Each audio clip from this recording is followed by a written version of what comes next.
ይህ በደማችን ውስጥ ያለው የፕሌትሌት መጠን እንዲጨምር ይረዳል ተብሎ ይታመናል። ከፓፓያ ቅጠል የተሰራ ኪኒን መድኃኒት የዴንጌ በሽታን ለማከም ውጤታማ ሆኗል። ቴምር ይህ በውስጡ ብዙ አየርን እና ሌሎች ጠቃሚ ንጥረ ነገሮች ስላለው በደማችን ውስጥ ያለውን የፕሌትሌት መጠን እንዲጨምር ይረዳል። ለዚህ የጤና ችግር ጠቃሚ የሆኑ የመድኃኒት ተክሎች የመድኃኒት ይዘት ያላቸውን ተክሎች እና በእነዚህ ተክሎች የተሰሩ እንክብሎችን ከመውሰዳችን በፊት ሐኪማችንን የግዴታ ማማከር አለብን። አሎቬራ ሬት ይህ ተክል የአኒሚያ ደም ማነስ በሽታን ለማከም በጣም ጠቃሚ ነው። ይህ ተክል ኢንፍላሜሽን ለመቀነስ፣ ለሆድ ችግር፣ አጠቃላይ የበሽታ መከላከል አቅማችን ለማዳበር እና ለጤናማ ቆዳ በብዛት ጥቅም ላይ ይውላል። ይህ ተክል የአጥንታችን መቅኔም ብዙ የቀይ ደም ሴሎችን እንዲያመርት ያነሳሳዋል። አምላ ህንዶች ይህንን ተክል የአኒሚያ በሽታን ለመከላከል እና ለማከም ከድሮ ጀምሮ ይጠቀሙታል። ይህ ተክል በቫይታሚን ሲ የበለጸገ ስለሆነ የአጥንታችን መቅኔም ብዙ የቀይ እና ነጭ የደም ሴሎችን እንዲያመርት ያነሳሳዋል። በተጨማሪም ብዙ የአየርን ይዘት ስላለው ለሄሞግሎቢን መመረት ጠቃሚ ነው። አየርኑይድ ይህ ተክል የአኒሚያ በሽታን ለማከም ይጠቅማል።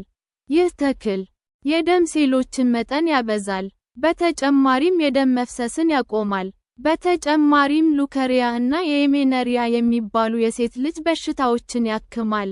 ዶንግኪ ይህ ተክል በቻይና ሀገር ውስጥ ለአኒሚያ በሽታ እና ተዛማች በሽታዎች ሕክምና በብዛት ጥቅም ላይ ይውላል። ይህ ተክል በውስጡ ኮባልት የሚባል ንጥረ ነገር ስላለው በደም ውስጥ ያለው የሄሞግሎቢን ቁጥር እንዲጨምር ይረዳል። በተጨማሪም ይህ ተክል የደም ሴሎችን መጠን ያበዛል። ብላድ ቶኒክ በርዶክ ይህ ተክል የአኒሚያ በሽታን ለማከም ይጠቅማል። የዚህ ተክል ስሩ ለብዙ በሽታ መድኃኒት ነው። ይህ ተክል በአየርን የበለጸገ ስለሆነ ለሄሞግሎቢን መመረት እና ለደም መጠን መብዛት ከፍተኛ አስተዋጽኦ ያደርጋል። ዳንዴሊን ይህ ተክል ስሩ የአኒሚያ በሽታን ለማከም ይጠቅማል። ይህ ተክል በአየርን እና ቫይታሚን ቢ የበለጸገ ነው። እነዚህ ደግሞ ለደም እና አባላቱ መመረት ትልቅ አስተዋጽኦ አላቸው። በተጨማሪም ይህ ተክል በሰውነታችን ውስጥ ሃይድሮክሎሪክ አሲድ እንዲመረት ያነሳሳል።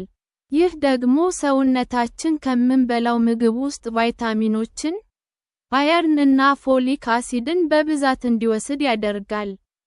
የሎ ዶክ ቱልት ይህ ተክል ለብዙ ዘመናት ሰዎች ለአኒሚያ በሽታ መድኃኒትነት ይጠቀሙበት ነበር። በዚህ ተክል ውስጥ እንደ አየርን እና ባዮፍላቮኖይድስ የሚባሉ ለቀይ ደም ሴል መመረት ጠቃሚ የሆኑ ነገሮች በብዛት ይገኛሉ። ይህ ተክል የምግብ መፍጫ ስርዓትንም ያሻሽላል። ስለዚህም ብዙ ቫይታሚኖች እና ሚኒራሎች ወደ ሰውነታችን እንዲገቡ ይረዳል። ካምፍሪ ኮምጣጣ ይህ ተክል በአየርን የበለጸገ ስለሆነ ለሄሞግሎቢን መመረት እና ለደም መጠን መብዛት ከፍተኛ አስተዋጽኦ ያደርጋል። በተጨማሪም ይህ ተክል በብዙ ቫይታሚኖች እና ሚኒራሎች የበለጸገ ስለሆነ ኮባልት፣ ቫይታሚን ቢ፣ ቫይታሚን ሲ እና ቫይታሚን ኢ ለደም ጥራት እና ብዛት ትልቅ አስተዋጽኦ አለው።